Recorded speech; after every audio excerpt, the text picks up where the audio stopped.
As we've been talking about our raised garden beds that we've been filling up in our aesthetically pleasing, environmentally friendly yard, I wanted to, a friend of mine at work and some other folks have asked me about compost. Now, I'm not going to do it as much of a justice as Mr. Ken Freestone, who's in our area, who's a master composter, but he has taught me most of the things that I know today.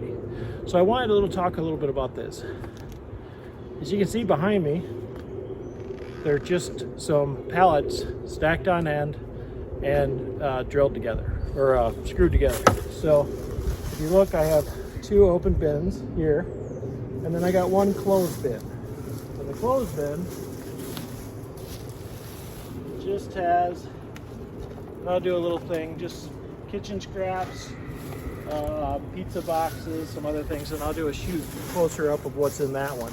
I use the closed bin because it's a lot easier to keep kitchen scraps and those type of things in. So, and my neighbors, as you can see back here, they are allowed and put compost in there as well. So, so I just basically put the kitchen scraps in here, and you can see there, and then there's a pile of leaves over here that I'll cover that with in a minute. But I wanted to do this video before I covered them. And that basically, there's no smell at all. Once you get the kitchen scraps in there, you put the leaves on top of it, no smell at all. And it, maybe an earthy smell like a dirt. So these two bins I've been working on last couple of years, and I've just been putting some of the kitchen scraps once it gets composted down, grass clippings, lot of leaves, so it's basically anything that's in the yard, some pizza boxes from the kids stuff, different things like that. And then again, I mix in the vegetable scraps as well. So these two were, I think I got them going last year.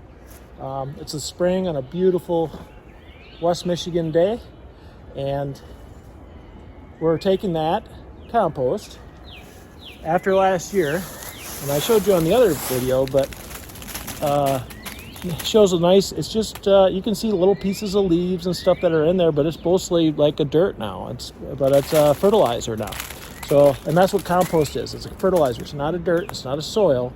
So I would highly recommend not using just this.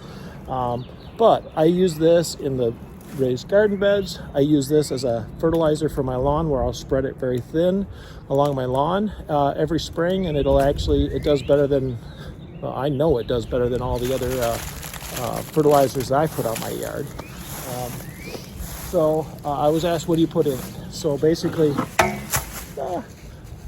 I put all my vegetables, kitchen scraps, rice, breads and things like that I'm what I normally would throw away into the trash, and banana peels, anything fruit related. I actually put eggshells in. There's some folks out there that don't, but I don't put meats in there because I don't want raccoons and things in here. And depending on some compost situations, you might be able to. You can put meats and stuff into industrial compost, but I don't have that. This is just my backyard thing. So I put all that stuff in here. I cover it with leaves, and then my pitchfork there, I kind of mix it up from time to time, and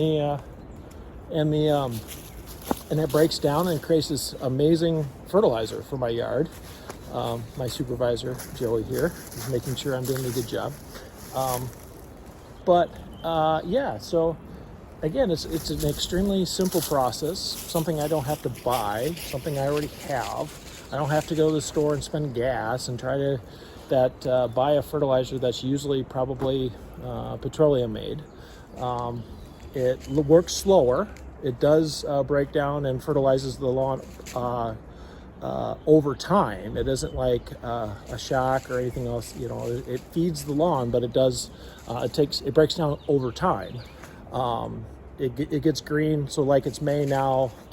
By the mid-May, you wouldn't even tell I put anything on the yard, or you would think I would have put fertilizer on it. So. Yeah, so basically that's kind of basically it. I'll try to put a link in the bottom of things that they recommend for composting. but yeah, it's a very simple process. Some other folks who want it to break down quicker, they mix it up a lot more than I am. I'm a bit lazy. I like other projects and making beer and doing all kinds of other stuff. So I'm a little bit more lazy. If I was more attentive, I'd probably get more compost a lot quicker out of it. But oh yeah, one other thing is, as you add it, it breaks down really quick.